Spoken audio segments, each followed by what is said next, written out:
അപ്പോൾ അത് നമുക്കിന്ന് രാവിലെ കറി കിട്ടിയത് ചൂര ഉണ്ടാക്കും, കുഞ്ഞിച്ചൂര. അപ്പോൾ അത് ഞാൻ വെട്ടി ക്ലീൻ ചെയ്ത് കഴുകി സെറ്റാക്കി വെച്ചിട്ടുണ്ട്. നമുക്ക് ഇതിൽ നിന്ന് പൊരിക്കാനുള്ളത് ആദ്യം മാറ്റി നമുക്ക് മസാലയൊക്കെ പുരട്ടി സെറ്റാക്കി വെക്കാം. അപ്പോഴേക്കും നമുക്ക് കറി ആ സമയം കൊണ്ട് റെഡിയാക്കാമല്ലോ. അപ്പോൾ ഇതാണ് ഞാൻ പൊരിക്കാനെടുത്ത മീൻ. പൊരിക്കാൻ വേണ്ടിയിട്ട് കുറച്ച് കുരുമുളക് പൊടി, കുറച്ച് നമ്മുടെ അരിവിനനുസരിച്ച് സാദാ മുളക് പൊടി,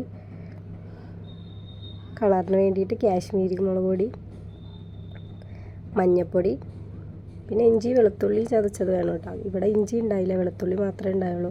കുറച്ച് വേപ്പിലയും, നമുക്ക് കുറച്ച് വിനാഗിരി, നമുക്ക് ആവശ്യത്തിനനുസരിച്ചുള്ള ഉപ്പും കൂടിയിട്ട് നന്നായിട്ട് മിക്സ് ചെയ്ത് മസാലയൊക്കെ നന്നായിട്ട് പുരട്ടി നമുക്ക് മീനിൽ നന്നായിട്ട് പുരട്ടി സെറ്റാക്കി വെക്കാം.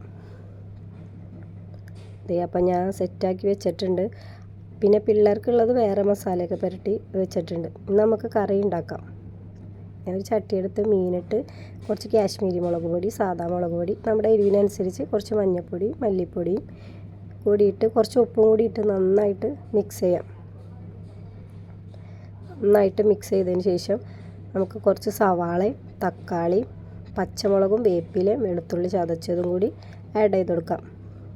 പിന്നെ കുറച്ച് തേങ്ങ കൂടെ അരച്ച് വെച്ചിട്ടുണ്ടായിട്ടോ, അതും കൂടി ഇട്ട് പുളിവെള്ളം തിളപ്പിച്ചതും കൂടി ഒഴിച്ച് ഒരു കഷ്ണം പുളിയും കൂടി ഇട്ട് നന്നായിട്ട് മിക്സ് ചെയ്യണം.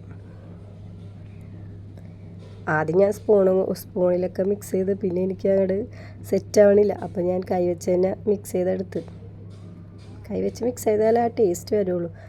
അപ്പോൾ ഇതേ കറിയൊക്കെ അടുപ്പത്ത് വെച്ച് തിളച്ചതിന് ശേഷം ഉലുവയും ഉള്ളിയും കൂടി താളിച്ച് ഞാൻ ഒഴിച്ചിട്ടുണ്ട്. ഇനി നമുക്കിതേ അടുത്തത് മീൻ പൊരിക്കാം. അപ്പോൾ ചട്ടി വെച്ച് വെളിച്ചെണ്ണയൊക്കെ ഒഴിച്ച് വെളിച്ചെണ്ണ ചൂടായപ്പോൾ അതേ നമ്മുടെ മീനിനെയൊക്കെ ഇട്ട് നന്നായിട്ട് പൊരിച്ച് മൊരിഞ്ഞ് വന്നിട്ടുണ്ട്.